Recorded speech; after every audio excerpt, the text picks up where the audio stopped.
What to do when you are stuck. Richard, I know exactly how it feels like to be stuck. Having built successful and separate careers from scratch as an entrepreneur, consultant, and author, my livelihood depended on me coming up with a constant stream of ideas to help my clients. These clients pay me based on these ideas I generate for them, which they in turn use to improve their business situations, solve their problems in life and help them make more money. So you can imagine that losing the very ability to generate these ideas was my greatest nightmare. If I don't come up with ideas, I don't get paid. And one day in 2005, this very thing I feared most happened. Bit by bit, I had allowed myself to get and stay stuck. This went on for about 2 years, and was one of the darkest periods of my life. During that time, my productivity plunged to a new low. I didn't have any good ideas, yes, not a single good one, and whatever ideas I thought were acceptable quickly fizzled out when I started working on them. My work and income suffered. I became a total worrying wreck, not sleeping or eating well. It was truly one of the most miserable periods of my life. I had used my own creative powers against myself, to perpetuate the illusion of stuckness, to know that I am capable of so much more, and then looking at the circumstances in my life back then just made me plunge even lower into the abyss. So trust me, when I say I absolutely know how it feels, I am serious, and the aim of this book is to help you. This is not going to be a long book. The last thing you want to do when you are stuck is to be reading more and more books, trying to get D's. That is one of the excuses you are using to stay stuck. You already have all the ideas you need, and you absolutely do not need any more. This statement may seem ironic to you right now as you are reading it, but by the time you finish this short book, you will realize it to be all true. Back in 2005, when I was in the deepest rut of my life, it appeared that I had run out of ideas. It appeared that everything that I wanted to produce in my life, all the great work and ideas I once had in my life, had already been used up. But guess what? On a certain deeper level, I had allowed myself to be stuck. I had allowed myself to remain stuck. And I was digging a deeper and deeper hole for myself every single day by reading more, analyzing more, and procrastinating more. Unbeknownst to myself, I was making clever excuses to stay more stuck. The first step to getting out of the stuck rut is to realize that you already have everything you need within you to produce great work. You don't have to go out there to search for any more new ideas. Whatever you have, you already need. You have the tools and capabilities to create whatever you want, starting right now. Give up the belief that what you need to do great work is somewhere outside of yourself. Stop seeking. Stop looking to external sources for ideas. These ideas can only be found within you. But you have allowed this ability to be dampened and hidden under layers and layers of inaction. The worst thing you can do when you are stuck is to look at the work other people in your industry is doing, because that will only make you feel more discouraged. Don't make the mistake I did and start reading what other people in your same industry are doing. Instead of giving you more ideas, it will make you feel worse as you realize how unproductive you have allowed yourself to become. By becoming aware of this gap and gulf between where you are and where you want to be personified by your colleagues, you are only making it harder for yourself to start. So put all those idea books away. When I was stuck, I read many books about getting unstuck. Guess what? None of them helped me because none of them had taken the approach that I'm using with this book. Each of those books were written under the assumption that a person who is stuck has run out of D's or is not creative enough. Therefore, all of those books were about how to generate ideas or about quirky ways to be creative. Guess what? When you are stuck and have been stuck for some time, it is difficult to be creative all of a sudden. The more you try to be creative, the more effort you put into coming up with ideas, the more you are working against the momentum that you have created for yourself. Instead, the right way is to use some trickery and use a light touch. Think back to a time when you learned driving. I learned driving on a manual stick-shift vehicle, and here is one thing I never forgotten which illustrates this principle beautifully. If you step on the clutch when the vehicle is moving slowly, the vehicle will move even slower. But if you step on the clutch when the vehicle is moving quickly, the vehicle will move even faster. It will coast and ride on its existing momentum. The exact same thing happens in our lives. When you are stuck, you are moving slowly, and stepping on the clutch trying to make yourself coast faster will only work against yourself. But when you are on a whirl, when you are at the top of the world, nothing seems to be able to stop you. You are unstoppable. So you have to know when to use the momentum to your advantage, and when to stop using backward momentum inertia to your disadvantage. Getting unstuck is not a matter of learning more or getting more new ideas. You need none of those. Getting unstuck is first and foremost recognizing that at the deepest level, you have allowed yourself to be stuck, just as I allowed myself to be stuck back in 2005. If you attribute your state to some external circumstances or events, for example the economy, the loss of a client, or some other external condition, no matter how valid it may seem, then you are perpetuating that stuckness. You are giving yourself reasons why it is so, and why it has reason to continue. Therefore what I want you to do now is to stop analyzing. Stop trying to figure out how you got into the state. All that is not important. The past is not important. There is no past you can get out of your chair at this moment and walk into. There is only the present and the now moment. And of course, there is the future, which is the series of nows you are walking into. So stop trying to figure out how you got here, or how you got into this S. Whatever you got yourself into, you can get yourself out of just as easily. Getting unstuck is an experiential process. It is about choosing your mental thoughts and sometimes your physical body to move that stuck energy. Therefore, in each chapter of this book, I'll lead you through a series of steps that will help you move and release the stuck energy. Remember that in truth, energy is always flowing and there is no way you can possibly get stuck. Think about the air in your room. It is always flowing and moving. There is no way this air can get stuck, even though of course, it may be wrapped in your room. Even if you trap air in a balloon or airtight bottle, the air molecules are constantly moving and bumping into each other. In fact, a law of physics called the Brownian motion states that these particles are constantly moving and bumping into each other in a totally random way. There is no way to predict how these particles will move, and how they will collide with each other. There is no way even to predict in advance the path of each separate particle, because the path of each particle depends on whether and how it gets hit by another particle and so on. Think of your world as something similar. Right now, you are living in an endless field of possibilities and ideas. Out of this totally random field, certain patterns or meaningful structures are possible. But how do you form these meaningful structures? How do they happen? Guess what? You make them happen. You decide how you want to organize these random particles in your own life to make up something meaningful. It may be an idea at work. It may be an idea for a client. It may be something you need to do, a new project perhaps, to get the money flowing in. It may be a new money-making idea. It may be a new relationship idea. The particles are already there. Now you just have to organize them and fill in the details. How you fill them in is up to you. Maybe the first jab in this book will jolt you out of your stuckness and give you the momentum needed to get going. If so, you can then step on your clutch and ride on this momentum. Maybe it will not happen until receiving the final jab in this book. But whatever it may be, that part of the fun of the process, and I hope that when you are on the other side of things, when you are looking back at this time when things appeared to be stuck, you can then smile and say, "That was fun, let's do it again." Part of the fun in your life is getting yourself into a rut and then getting yourself out of it.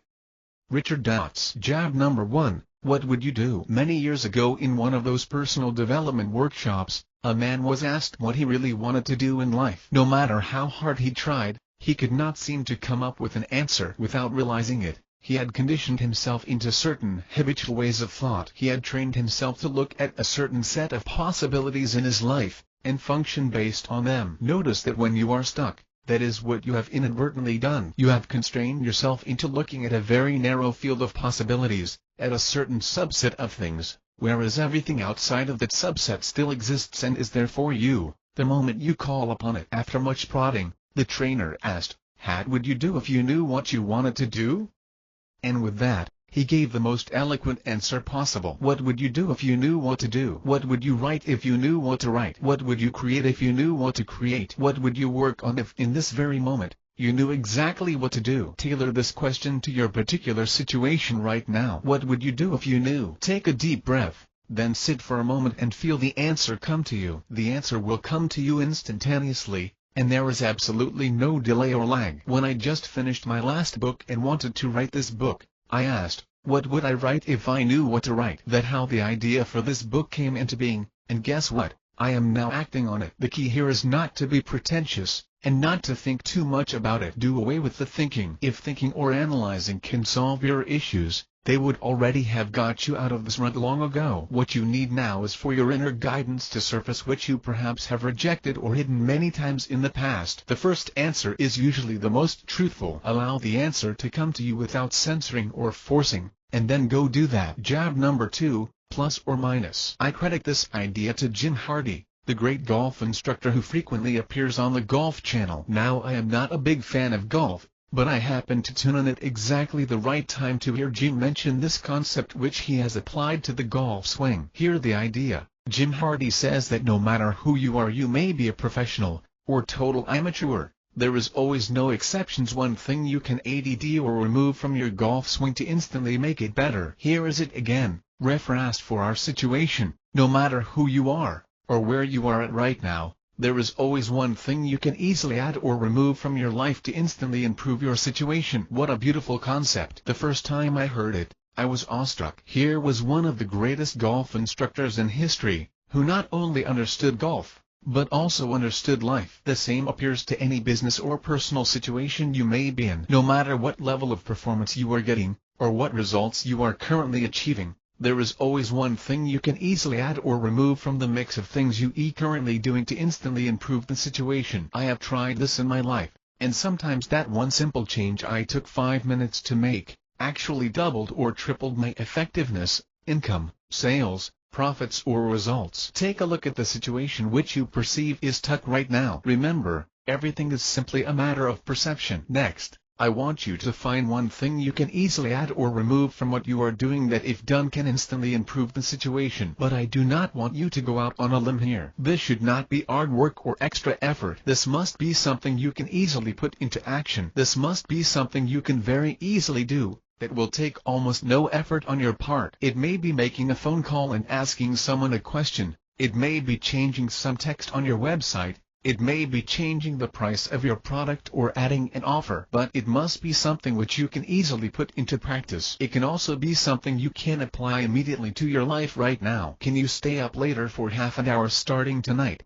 and start working on your new project? Can you start writing a to-do list this very moment? Can you put some of your thoughts on paper this very minute? Whatever you choose to do, it has to be something that you can easily add or remove from your life. If it does not feel easy for you, don't do it. Sometimes it is not a matter of doing more, but removing. Once again, I really love this idea. I think it is brilliant. So many of us are focused on what can we do next, and that is often why people get stuck. They suffer from action paralysis. Too much action is causing them to run around in circles with no clear sense of direction. If that the case, is there something in our lives we have to cut out? Is there something we have to remove? I call this a gate of action. If you remove something that is unproductive from your life right now and do it easily, you are creating a void for that space to be filled with something meaningful. And don't worry about what you are going to replace that activity with. Create the void first and it will be filled. Are you stuck because you are spending too much time surfing the internet, or talking to others about your ideas? Are you stuck because you spend too much time doing a particular thing and never end up getting started? Remove that from your life. Stop doing it and watch it get filled with something else. Remember, you don't have to see the whole staircase. I'm not asking you to see the whole project completed,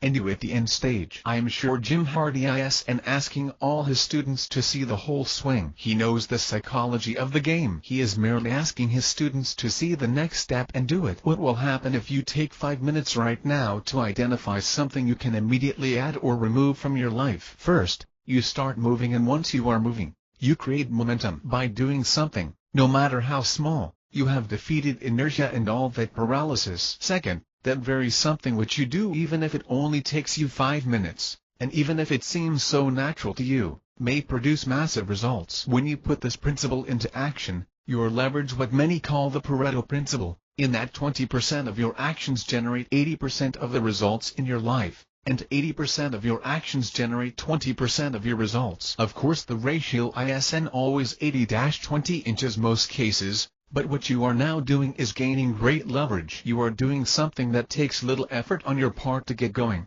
but produces great leverage and results. Identify that one thing and do it right now. And if you are having trouble identifying that one thing, ask yourself from the previous chapter, what is this one thing I can easily do or stop doing right now if I knew what to do? Job number 3. Are you waiting for signs or signals? Much of the reason why I was stuck way back in 2005 was because I was constantly looking out for signs and signals from the universe. I wanted a guarantee before I acted. I wanted someone, or something else, to tell me that I would be a success, or have a success I wanted. This became a recipe for failure. Back then, I had learned that life gives us signs and so I didn't want to act before receiving clear guidance on what to do. So I waited and no guidance came, and that waiting game stretched on for 2 long years. If it is true that life gives us signs, then why didn't life give me a sign back then? Why was and the universe nudging me? Why didn't something happen to tell me what to do? Why was and I guided? Here's something that might shock you.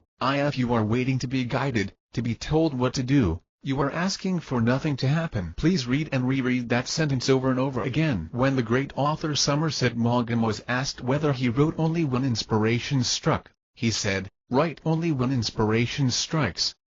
And the next line is the kicker: "Fortunately, it strikes every morning at 9 o'clock sharp." Somerset Maugham became one of the highest paid writers of his generation. When you look at what writing is, it is nothing more than the creation and selling of ideas for entertainment and education. It is the same in your life and profession too. No matter what line of work you may be involved in, you are always paid based on your ability to come up with ideas that work. The better your ideas and solutions, the more in demand you will be, and the better you will be remunerated. Don't make the mistake of thinking that some external source is going to give you an idea that will fall in your lap and map out exactly what you have to do from start to finish. If so, it means you are merely a conduit and someone who is carrying out instructions. It means you have no creative abilities on your part, and no skills are needed. Look at the computer on your desk right now. It has amazing processing capabilities. It can calculate faster than you do. It can carry out instructions to the minutest detail. It does not make mistakes when programmed correctly. But what use is all of that? It cannot create anything by itself. It has no volition. With all its processing prowess, even the most powerful supercomputer in the world cannot create an original creation. Do you know that a computer cannot even generate a string of truly random numbers, because any program written to generate those numbers has to be predictable, and will simply result in it doing the same steps to generate the same string of numbers every single time? The computer can thus, at best, only generate what prefers to be random numbers, pseudo-randomness. The fact is, you have been given creative faculties which no other beings on earth apart from humans possess, and it is one of God's highest gifts to mankind. You are given the ability to think whatever thoughts you choose, even destructive ones, and also the ability to create whatever you want to create. You are even given the freedom to believe you are stuck, if that's what you want to do. That how powerful you are. Deciding what you want to create and put into action is your job. That is your part of the equation. Why would some higher being do that for you? But once you have decided what to do, then I can absolutely promise you that the world conspires to help you get it done. Think back to a time when you committed yourself to doing something. You were firm in your belief, and very sure that it was the right thing to do. No one could talk you out of it, or persuade you otherwise. How did that feel? Things just fell into place and happened, didn't they? If you needed an answer, you found it. If you needed some help, you asked for it. If you were rejected, you tried the next door. So how is that situation any different now? If you could do it back then, why not now? W. H. Murray, the great Scottish explorer, said, "Concerning all acts of initiative and creation there is one elementary truth, that the moment one definitely commits oneself, then divine providence moves too. All sorts of things occur to help one that would never otherwise have occurred, and which no man could have dreamed would have come their way.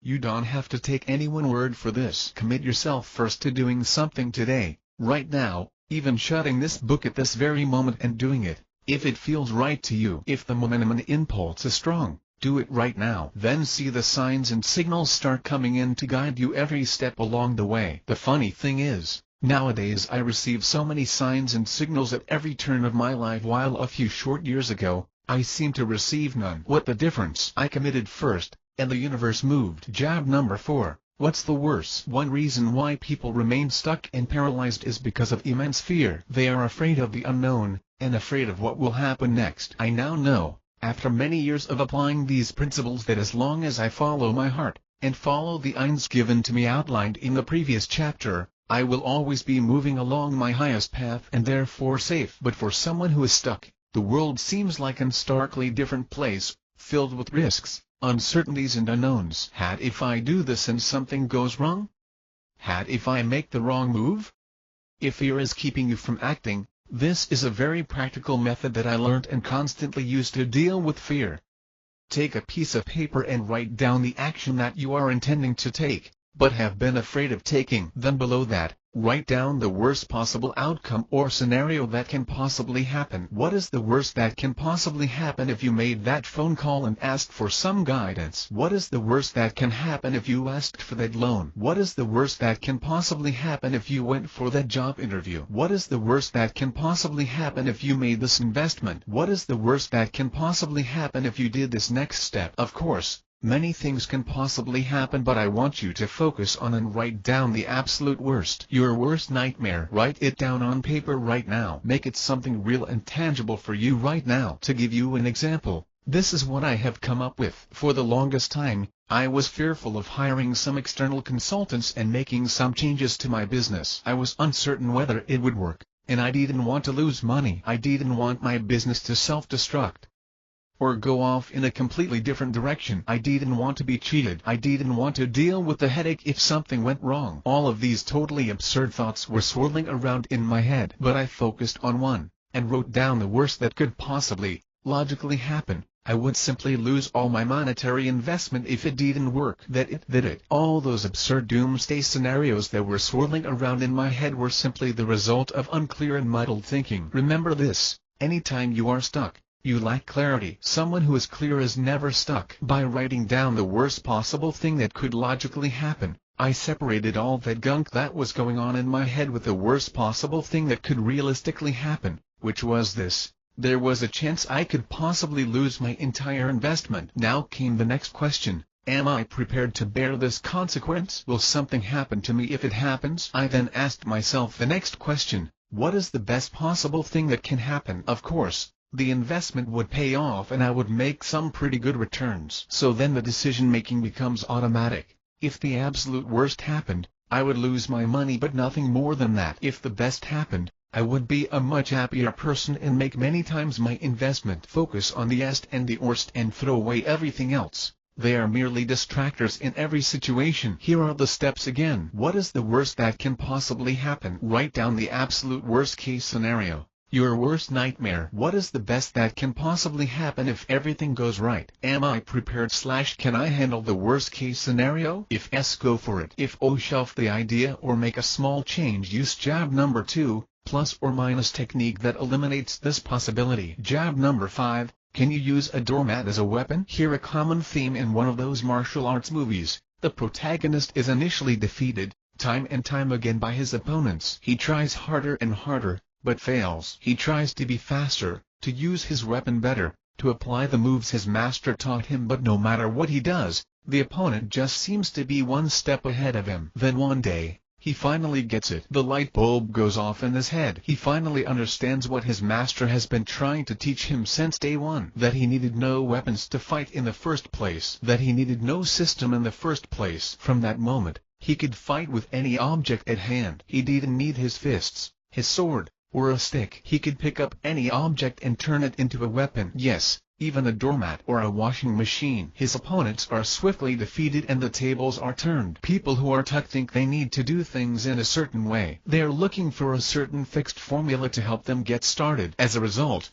they are always waiting for guidance on what to do, or reading more books to ensure that they are using the right system. The truth is, there is no right system. There is no one path out of stuckness, which is why this book gives you 10 jabs, but does not prescribe or dictate that you do any in particular. Each individual situation is unique and different. You can fight with anything, if you eat good enough. You can start with anything, and turn it into your next masterpiece, your next idea, by simply making the commitment to. To illustrate this principle, hear how I wrote this chapter. I started with my broader intentions of jabbing you into action, with helping you to get out of the rut you are in right now. Then, I simply picked one object at random, that is in my office right now and of no particular meaning. I picked my doormat. Look, it doesn't even matter whether the doormat ties in with the principle I am trying to teach you now or not, but I was intent on weaving it into a teachable and applicable principle. I simply gave myself the command, say this doormat and write this chapter with it. And I came up with the analogy of how a skilled martial artist, a skilled guru DOES and need any fixed system or weapon to come up with something. I think you'll agree at a pretty good example. You are the creator of your own life and career or business situation. We already know from previous chapters that you are blessed with creative faculties and the ability to direct your thoughts in any way you want. This includes putting them to good use, and to create more and better things in life for the benefit of others. This may be your next project, or moving ahead and getting yourself out of this rut which you are currently in. To achieve this purpose, you can use anything as your crutch. Please do not make the mistake of thinking you have to start with one of those pompous ideas, or write something that sounds intelligent, or do something that looks intelligent. Give all of your preconceived notions of what things should be up. Instead, pick one object, like what I have done earlier. It can really be anything, and then ask yourself, how can I use this object to chart my next move? How can I use this object to take my next step? Use the principle from the very first chapter. If I knew what this object can be used for in this situation, what would I do next? And go do it. I use this technique all the time, no matter what I'm creating in my life, and my clients love it because they always find me amazingly creative. Jab number 6, invent your own silly game. Have you ever wondered why grown-ups, intelligent adults, spend so much time on Facebook doing something as inconsequential as playing Farmville? Of course, if you play it once in a while for entertainment and relaxation after a hard day of work, it's good. But some people spend most of their time, a disproportionate amount of their time, playing these games, when they obviously have much better ways to invest their time and could be doing something much more important. For you, it may not be playing Farmville. It may be some other routine, mindless activity which you engage in that saps your time and energy. On the surface, this activity may even aim to be beneficial. The mind can conjure up all sorts of reasons why something is good for us just to make us do the same old, so we must be careful not to fall into this trap. People play Farmville because it keeps them entertained, but also because it feels good and familiar to them. By playing, they are distracted from the realities of daily life, and from what really needs to be done at hand. If you are stuck and lack clarity, chances are you engaging in one or more of these mind-numbing activities. And numbing is really the perfect word here because it really numbs your mind, and pushes you further into the rut and keeps you there. It's time to be very honest with yourself and take a look at the activities you have been routinely doing over the past week. Have you been doing any activities as a form of distraction? Have you been doing anything to make yourself forget that you are actually wasting your time? Are you doing any activities as a form of escapism? When you are stuck, chances are that most or all of your activities will be escape activities to make yourself forget that you are not doing important things. And you will usually do the same things day after day, so it does and take much analysis to identify these mind-numbing activities that you are engaging in. Take a piece of paper and write down these activities which you are spending much of your time on. As you identify and write these activities, avoid the need to justify why you are doing each of them. Just write them down. They are just what they are, activities that you have chosen to do and nothing more. Now, take another piece of paper and write down one thing you need to be doing that makes all the difference for you. If you are a painter, you need to be painting. If you are an author, you need to be writing. If you are a salesperson, you need to be making sales calls. Write down that one activity that brings in the money for you, or brings in the results for you. Be frank and honest with yourself. You know what this activity is, and what is this particular action you need to be doing in order to move things forward. Every single tech person whom I asked knows what they have to do on a regular basis, but are just too afraid to acknowledge it. They are too afraid to face the truth of the matter. Of course, you will have certain negative emotions or reactions associated with this activity, which is why you are not doing it. The stuck person says, "No, I should be doing this, but I don't think I can do it well," or some other excuse.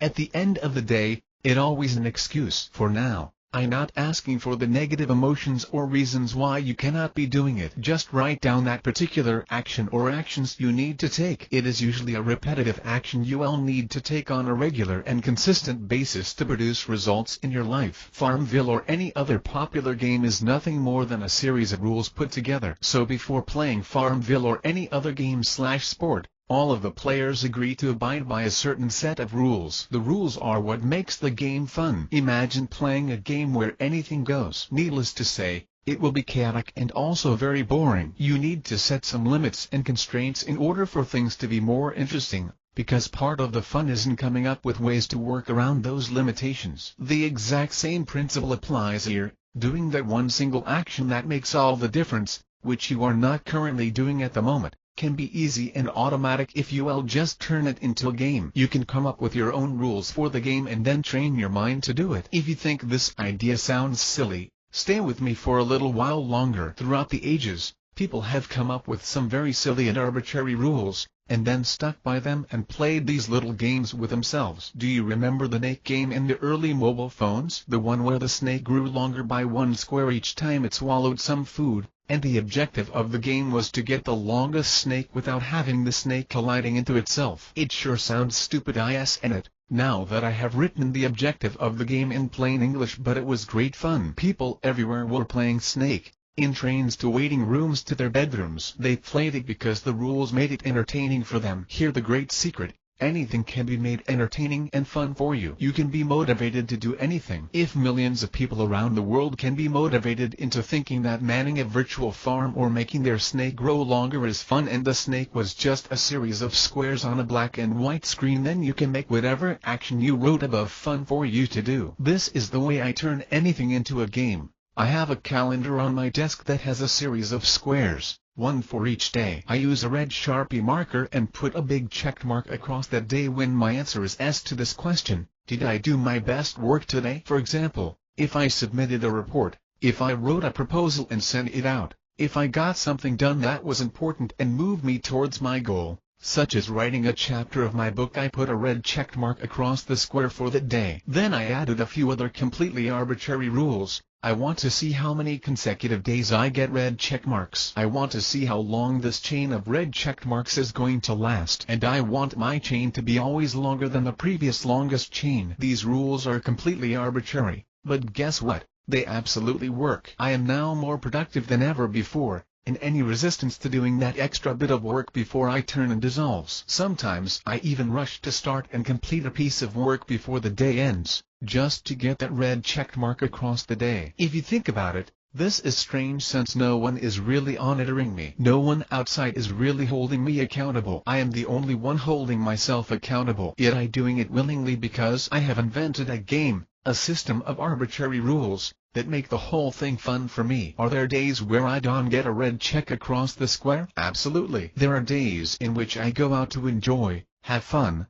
and just unwind. But I do so in the absolute certainty and satisfaction of knowing that for every one of those days, I have a long string of red check days. Jab number 7. Creating a routine for creation. How would you act if you have total clarity? You would move confidently through your day, from one task to the next, never once stopping to question what you are currently doing. You would not wonder if you are wasting your time, or spending it the right way. You would complete each task at hand in a relaxed yet focused manner, in what some call the flow state, and complete your best possible work for that day. In the previous chapter, I explained that I judge the success of my day based on one primary question: did I do my best work today? Not yesterday, not the day before, not for the past week. Those are in the past, and the time past can never be recovered. Instead, the question I ask simply focuses on the day that has just passed. Did I do my best work today, given all the constraints of the day? This means taking into consideration all the external demands that have been placed upon me. Maybe a family emergency cropped up,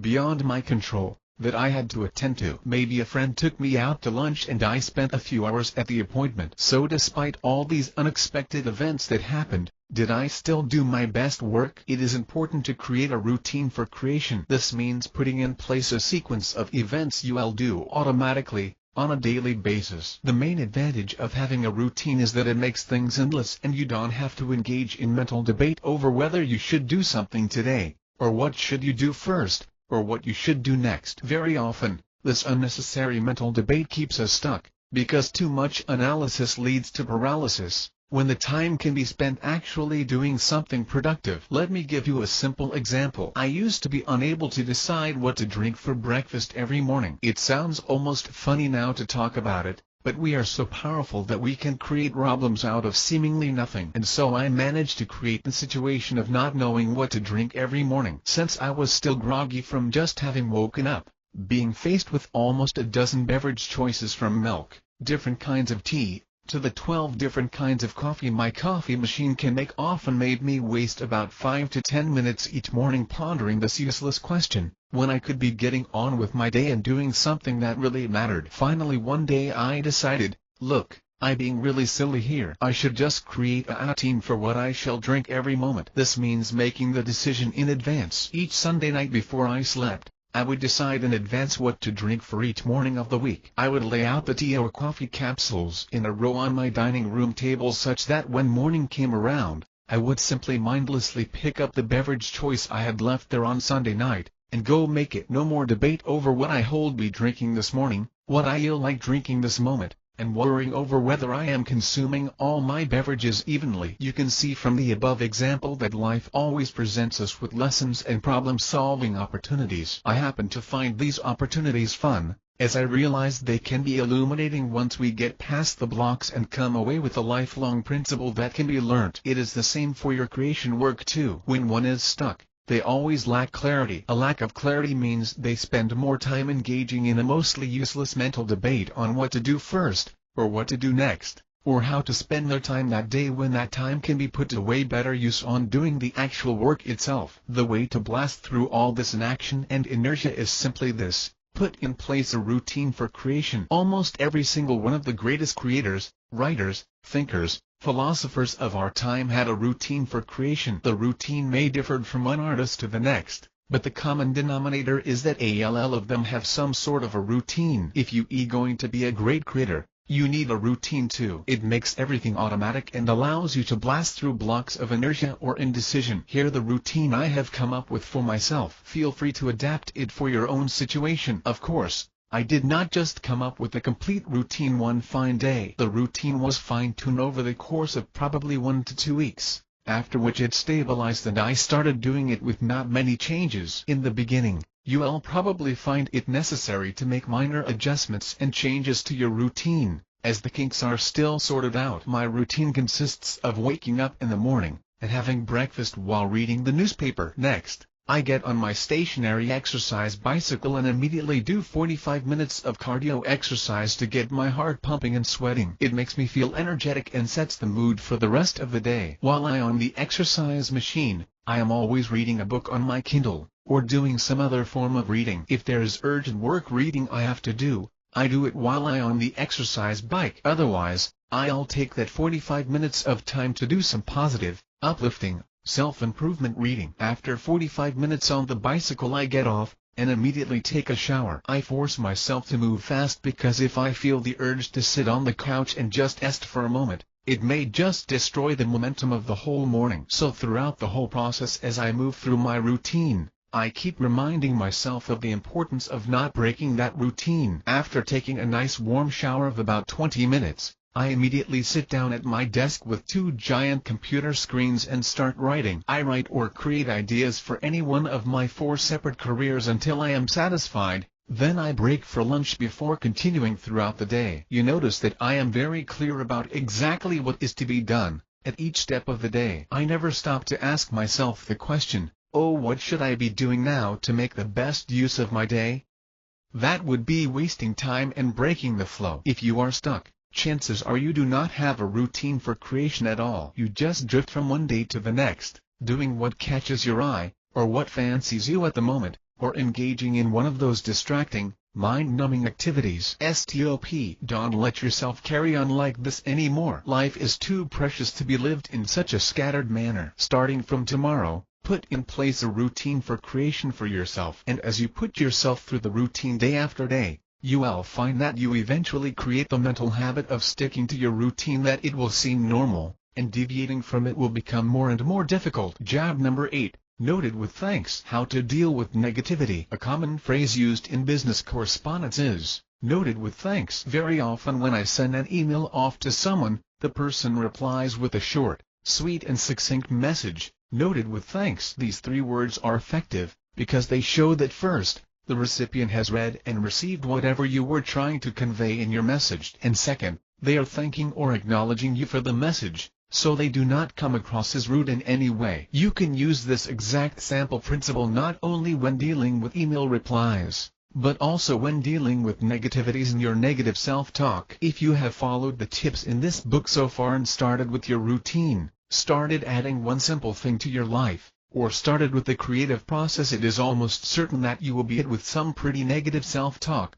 self-criticism, or self-doubt. Remember that this mechanism is there to keep you safe. Without this mechanism, we might just go and do the first thing that comes to us, such as jumping off the cliff. So all these negative self-talk may save our lives under certain circumstances, but it can be a real nuisance when we are trying to create. Because hey, the last thing you want when you are working on something is someone breathing down your neck and telling you that it is not good enough. The self-talk can be particularly intensive, especially if you have been stuck for a while. The more inertia you are working against, the more negative self-talk you will face. When you start putting the steps in this book into action and start working on something, I can guarantee that you will be hit with thoughts of negativity and worry. You will question whether you can do it. You will think that nothing you do ever matters. You will doubt your own abilities. You will persuade yourself to play Farmville. The key to getting over this is to first anticipate all these thoughts, and then give up the need to engage them. Give up resisting them. Instead,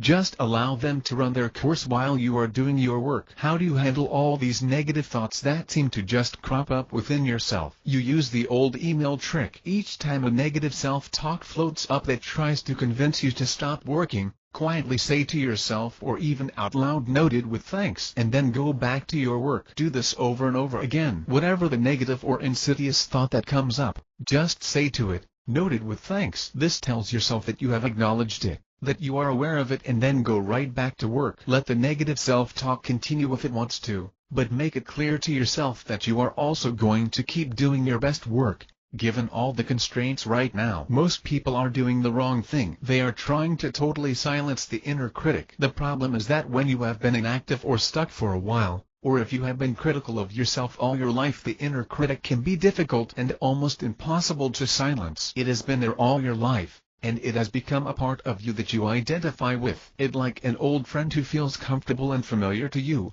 and on a deeper level, people need it to ensure that they are doing the right thing. Of course, in many cases, it is way more of a hindrance than a help. So instead of telling your inner critic to scoot off, which you can let it know that you are acknowledging its criticisms if thanks, and then get back to your work. What you will find is that you will become outrageously productive. You will do your best work, and your inner critic will speak less and less. Eventually it will shut up, and in my case, my inner voice now comes up with ideas and gives me advice about how to do things better. The same voice that was filled with negativity and doubt now tells me how to do things better, and gives me constructive suggestions. All these are, of course, aspects of my own self, and this is a process that the mind uses to communicate with us. But recognize that if you are to do consistent work, you need to handle the inner critic by telling it, "Noted with thanks," instead of getting swayed by it. These jabs as bullets. A person who is stuck is someone who lacks clarity. Someone who is clear is never stuck,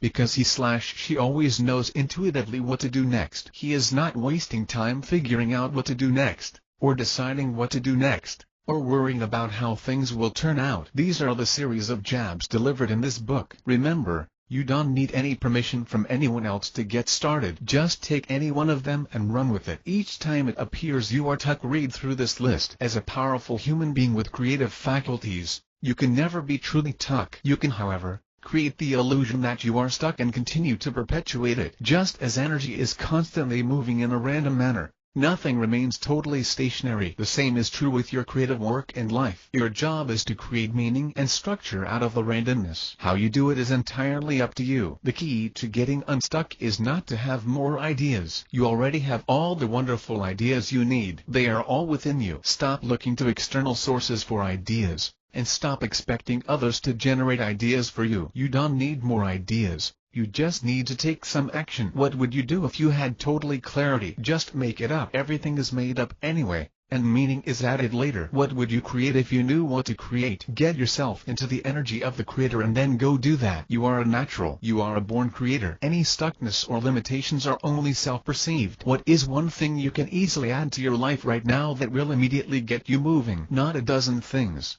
or even 3 things. Just focus on one simple activity you can immediately start doing now, that will move your life in the direction you want. Is this one simple activity something you can do easily, without much effort or strain. If it is too strenuous, ditch it and find another one. Keep looking until you find a simple activity you can easily do to improve your life. Maybe your life is filled with too much clutter and distractions right now. What is one simple activity or action you can remove from your life right now? Can this activity be easily eliminated or removed? Work until you find something that is easy to remove and will improve your immediate situation. Are you sitting around waiting for guidance, or waiting for signs and signals? The universe does and give you signs and signals until you commit yourself through intention and movement. The universe does not and will not take over your job as a creator. Your job is to decide what you want to create in your own life or work, and only you can do this for yourself. A computer with all its computing prowess cannot create even an original thing for itself. This is what makes you different and unique. What is the worst possible thing that can happen if you take action? Are you prepared/willing to bear these consequences? Often you will find that it is no big deal, and not as scary as you thought it would be. Write your thoughts down to sort them out and don't let them swirl in your head. If you are drowning in a pool of confused thoughts,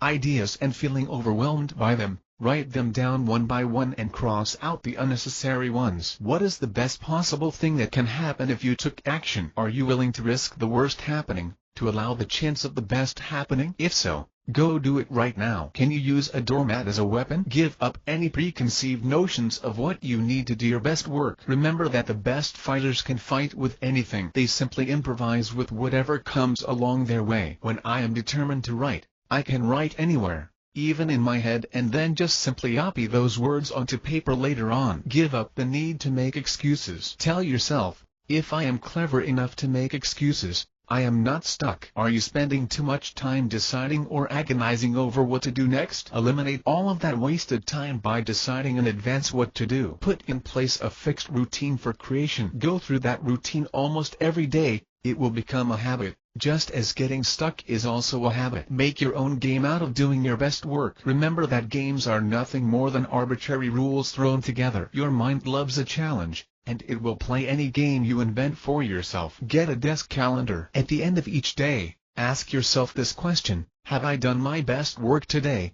given the constraints? If the answer is an honest yes, put a check mark across the date. See how many consecutive check marks you can get. Try to get the longest possible chain of red check marks. The key to dealing with negative self-talk and discouraging thoughts is not to stop whatever you are doing and to fight them. Instead, look at these thoughts in their face. Each time they pop up and say, "Noted with thanks." You may have to do it more than once though. Keep saying "noted with thanks" to your negative, self-defeating thoughts and keep doing your work. Very soon, the frequency of these thoughts will diminish and you may even find your inner critic turning into your biggest fan. Thank you. I hope this short book jolted you and gave you some ideas to get started. I would really appreciate it if you can take a few moments to review this book on Amazon.com, and let other readers know how this book has helped you. Hopefully, this will allow other readers in the same situation to get unstuck too. As you know, getting stuck sucks. Thank you. Other books by Richard Outs. Ban Mind Control Secrets. Is it really possible to control and condition your own thoughts to get what you want? This principle was believed to be so powerful it was banned by governments in the US and the UK. Ban Manifestation Secrets. How did the ancient spiritual masters create whatever they wanted in life and seemingly work miracles? The Magic Path of Intuition with Florence Scovel. In this hybrid edition of the lost 1936 manuscript, I interpret and explain these teachings of the great New Thought author in a modern light.